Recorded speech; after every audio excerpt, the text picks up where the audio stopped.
Você quer começar, velho? Que você tá do lado esquerdo, assim. Geralmente quando lê assim, a gente Tá, lê da esquerda eu pra direita. começo. Então, meu nome é Felipe Barros de Souza, eu sou game designer e gerente de projeto de Breu, do projeto Breu. Meu nome é Tarcísio Vaz, eu cuidei da parte da direção das locuções, da trilha sonora, entre outras funções. E o projeto Breu começou a partir de uma conversa que a gente teve, depois de ter visitado o SB Games de Porto Alegre, em 2014, eu acho. Uhum. A gente sentou para conversar sobre projetos, a gente já tinha combinado de fazer parceria para desenvolver projetos, o Estúdio Vaz e a Team Zero, que o Tarcísio estava entrando na Team Zero. E surgiu a ideia, né, de tentar desenvolver um jogo que não dependesse da parte visual para poder transmitir experiência de jogo, né? O grande lance era que a gente tinha uma dificuldade de fazer uma boa representação visual que não fosse tão custosa, e a gente sabia que a gente tinha bons recursos para desenvolver a parte sonora. A gente tinha bons profissionais, a gente sabia que podia usar instrumentos virtuais e, enfim, a gente sabia que a gente tinha capacidade de compor, de desenvolver um projeto que tivesse uma presença musical e sonora muito rica, e a gente queria tentar desenvolver algo que talvez se equiparasse a uma produção de alto nível visual, sem a parte visual. Então, o grande lance de pensar o projeto foi mais ou menos isso, a agenda.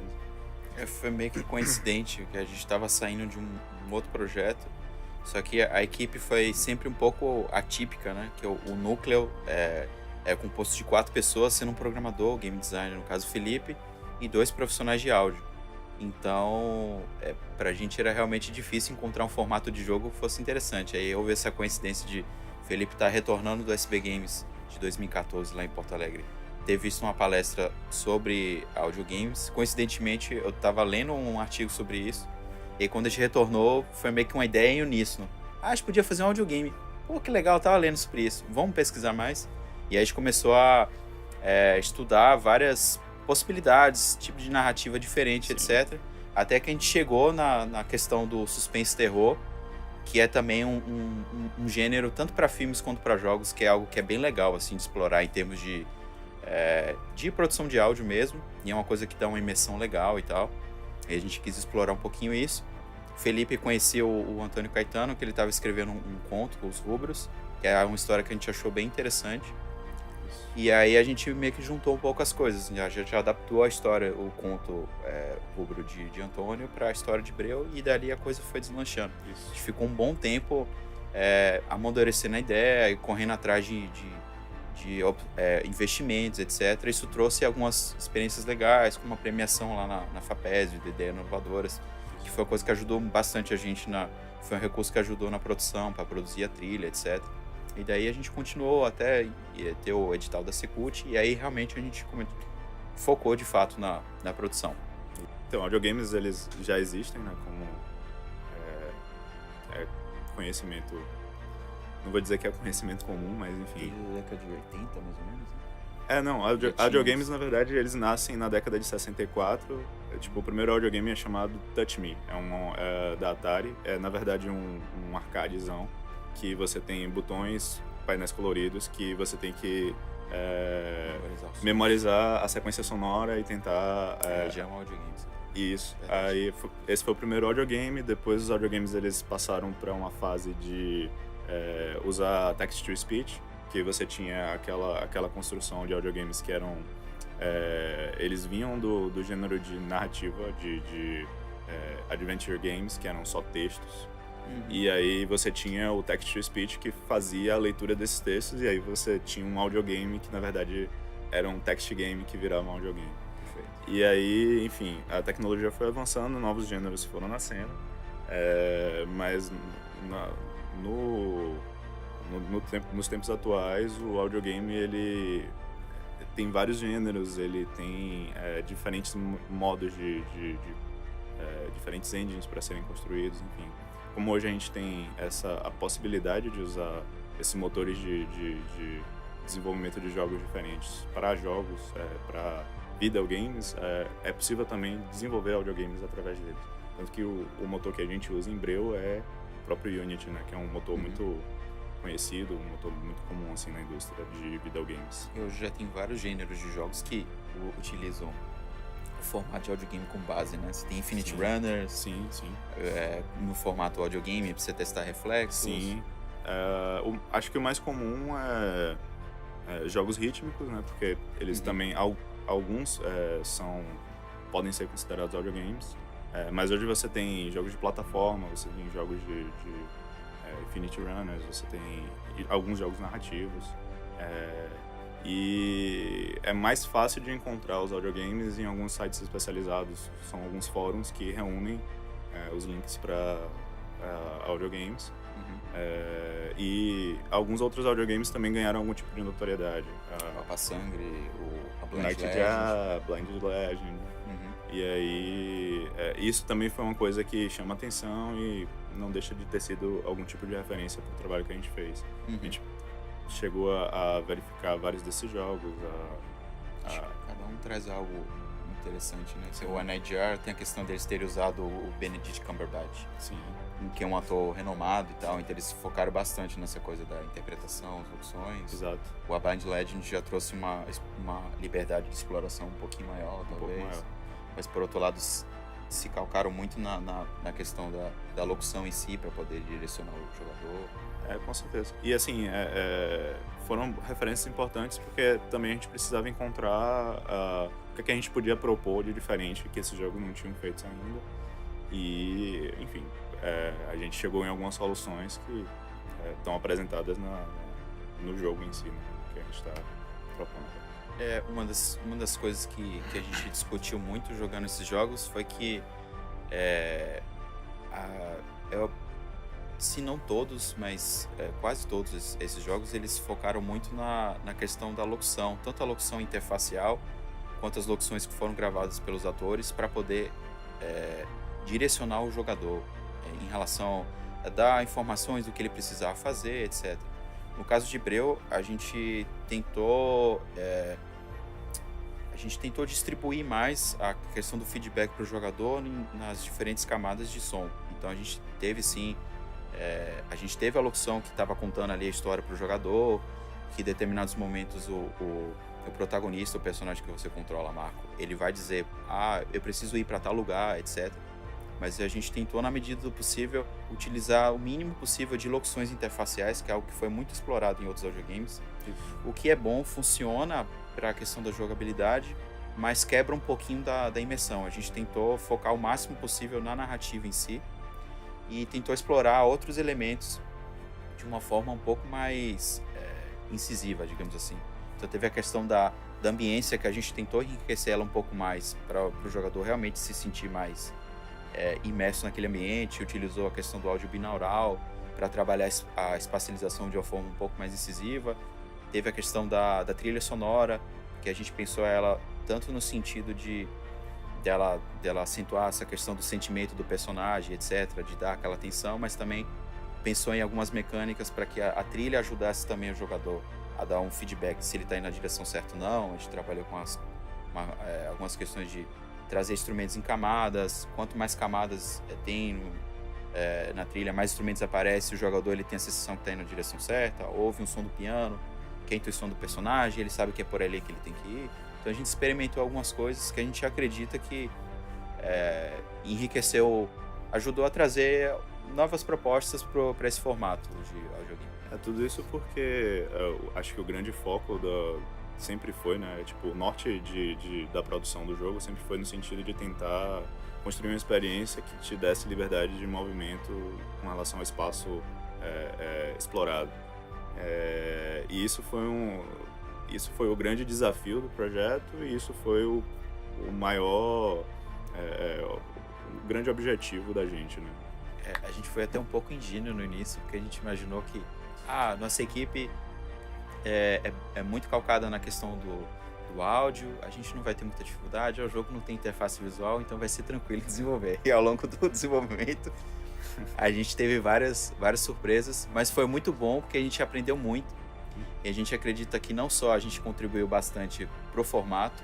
A gente acredita que o projeto vai ser pode ser uma referência muito boa para outros desenvolvedores que quiserem se aventurar nesse formato de audiogame, mas que a gente... E também essa experiência que a gente teve com o primeiro, a gente acredita que vai conseguir entregar uma experiência ainda melhor nos próximos. Com certeza. Então, o grande ponto do game design é você tentar antecipar o que é a experiência. Então, antes do projeto existir, é minha responsabilidade tentar entender o que é o jogo, como o jogo funciona, para que quando a gente execute ele se aproxime daquilo que eu idealizei, por assim dizer. A gente idealiza junto porque cada um contribui um pouco para chegar nessa ideia, mas quem direciona, quem tem assim a responsabilidade de dar a direção de para onde essa experiência tem que ir é o game design. E mesmo contando com as referências que a gente tinha, o que a gente estava propondo estava sempre muito distante, eu estava muito... era uma experiência muito diferente assim, do que essas outras propostas tinham. Então, havia uma dificuldade muito grande de tentar visualizar, entre aspas, visualizar, né, vislumbrar o que ia ser essa experiência de fato. Então, e isso mudou muito do início do projeto para o fim do projeto. O que é que vai ser de fato a experiência? Como é que ela vai se dar? Porque feedbacks iniciais mudaram completamente o mundo do jogo. Feedbacks, assim, e a própria, enfim, os próprios resultados, né? Tipo, conforme o jogo ia aparecendo, né? Conforme o jogo ia sendo construído, isso gerava outros tipos de expectativa, e isso tinha que ser ajustado. A única certeza que eu queria que a pessoa conseguisse notar dentro de um espaço o que tem naquele espaço e como que ela pode se localizar através desses sons e ambientes. Então, quando eu estivesse no ambiente, eu tinha que saber o que é que tinha nesse ambiente, quais eram os itens que compunham esse ambiente e onde mais ou menos eles estavam localizados e que eu pudesse interagir com eles. Então eu tinha esse foco, esse norte. E aos poucos a gente foi lidando, como é que a gente pode fazer com que a pessoa note esse ambiente? Tá, tenho que ter sons específicos que vão ser emitidos de determinados objetos, porque aí eu vou ter a noção da direção desses objetos. Tá, isso é suficiente? Não. E o que mais? Eu preciso de uma trilha que me indique uma direção, porque aí eu sei um objetivo. Tá, isso é suficiente? Talvez não, talvez sim. E aí a gente foi medindo coisa, momento por momento do jogo, e foi sentindo, né, durante a produção o que é que podia ser acrescentado. Aí surgiu, por exemplo, o scan, que era uma coisa que não estava prevista antes. Depois, o scan, já muda a nossa perspectiva, porque a gente consegue identificar item a item isolado, que massa, legal. E isso foi se ajustando, porque o scan era de um jeito, depois foi de outro. E aí quando você se aproxima de um objeto, ele diz que objeto é aquele. Então muita coisa foi surgindo e dando resposta a essa pergunta, né, que estava desde o início ali formulada. Como é que a gente vai conseguir perceber o espaço só através do som? E que é o grande lance do projeto para mim, né? E foi muito difícil, foi tipo, com certeza foi a coisa mais difícil assim durante a produção do jogo que eu tive que me responsabilizar. Na minha perspectiva é diferente, é difícil de apontar assim uma coisa específica, porque eu acredito que em diferentes etapas do projeto a gente teve desafios diferentes. Desde lá o início do projeto, quando a gente estava correndo atrás para poder viabilizar recursos, para poder colocar o projeto em prática, formatar o projeto em si. E Felipe, a gente teve um trabalho grande para poder moldar a proposta, definir qual a narrativa, ver quais eram as possíveis formas de financiar o projeto, etc. Isso tudo levou muito tempo até o projeto começar, propriamente dito. Eu acredito que pré-desenvolvimento esse seria o maior desafio. O início do desenvolvimento, acho que foi muito o desafio maior para mim, foi esse bate-bola que eu tive com o Felipe em relação a essa coisa de com o Felipe, com o Vicente, o sound design do projeto, da gente definir qual vai ser realmente a função de cada uma das camadas de áudio e como é que elas vão atuar no jogo. Então, eu foquei muito na parte da música, por exemplo. Então, para mim foi um desafio grande de pensar na música para além da questão do sentimento que ela vai passar, como que ela vai ajudar a contar a história, mas também pensar na música de um ponto de vista mais funcional, assim. Então, para mim, foi um desafio grande em relação a pensar como a música poderia cumprir essas duas funções ao mesmo tempo. E teve um trabalho inicial é, relativamente extenso de tentativa e erro, de ficar experimentando coisas, implementar lá no middleware, colocar no jogo, ver se aquilo realmente está passando o sentimento, está realmente trazendo informação para o jogador, se está funcionando ou não. Até a definição de instrumento, né? Exato, exatamente.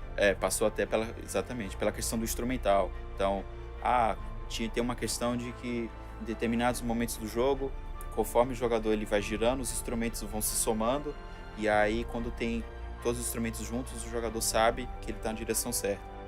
Tá, mas quais instrumentos que a gente pode usar de uma forma que a música soe coesa, mas e que ao mesmo tempo o jogador perceba de fato que tem esses outros instrumentos. Então a gente percebeu, precisa de alguns sons interfaciais. Poxa, mas o jogo já é um audiogame, ele já tem muito áudio. Como é que a gente pode fazer? A gente pode brincar, e em alguns momentos que você tem um som que poderia ser um efeito sonoro, a gente coloca um som musical. Numa outra hora que poderia ser um som musical, a gente coloca um efeito sonoro. A gente brincou com essas coisas. E mais do meio para o final do projeto, uma vez que essas coisas já estavam resolvidas, acho que o desafio passou a ser, talvez tenha sido o maior do projeto, não sei, que foi realmente a questão da direção em si. Então, apesar da equipe ser relativamente enxuta, a equipe principal de desenvolvimento, foram nós 4, o Antônio com o roteiro, muitas pessoas, conforme o roteiro foi amadurecendo e foi se desenvolvendo, a gente viu que a gente ia precisar de uma quantidade muito grande de atores. Então a gente envolveu bastante gente, foram 15 atores, e aí teve todo um desafio de como é que a gente vai escolher os melhores atores para os melhores personagens. Aí a gente teve todo um trabalho de visitar, ir para várias peças de teatro, buscar os contatos que a gente já tinha, conversar com as pessoas, fazer alguns testes e tal, até definir esse elenco. Aí teve toda a logística para poder fazer as gravações, que teve um trabalho meu de fazer a direção dos atores, teve o trabalho de Felipe de revisar o texto para ver se aquelas locuções que estavam sendo ditas realmente elas estavam passando a informação da melhor forma possível para o jogador entender que aquilo que o personagem está dizendo não é só a história em si, mas também é uma informação, que ali no meio daquela história tem uma informação que é importante dele saber, para ele poder avançar, e aí que tipos de sons que a gente vai usar para poder acentuar isso. E aí entrou na parte da trilha também, que teve que fazer a trilha inicialmente com samplers, mas depois teve toda uma adaptação para poder transcrever aquilo para partitura, chamar os músicos, gravar, que foi um outro processo à parte, que envolveu o Marcos também, um outro profissional de áudio para poder ajudar a gente nesse sentido, para poder fazer essas gravações e mixar. Então foi assim, foi um projeto não só bem trabalhoso, mas ele exigiu várias novas habilidades que a gente não estava acostumado, não estava no nosso cinto de utilidades aí, dada a experiência que a gente teve com outros projetos, mas foi bem legal. Então, como eu estava falando, envolveu 15 atores. Poxa, geralmente os projetos que eu trabalhava envolviam no máximo, 2, 3 atores no máximo. Envolver 15 já é muita gente, tem muita interação entre os personagens. Sim. Aí teve a trilha, que a gente geralmente gravava poucas coisas com instrumentos acústicos, focava mais em eletrônica, em VSTs. Teve um quarteto de cordas, aí teve que montar toda a estrutura para eles gravarem, etc. Então, assim, foi muito trabalhoso e foi bem difícil, mas foi bem gratificante, assim, a experiência, assim. A gente evoluiu muito com o projeto, foi muito, muito legal.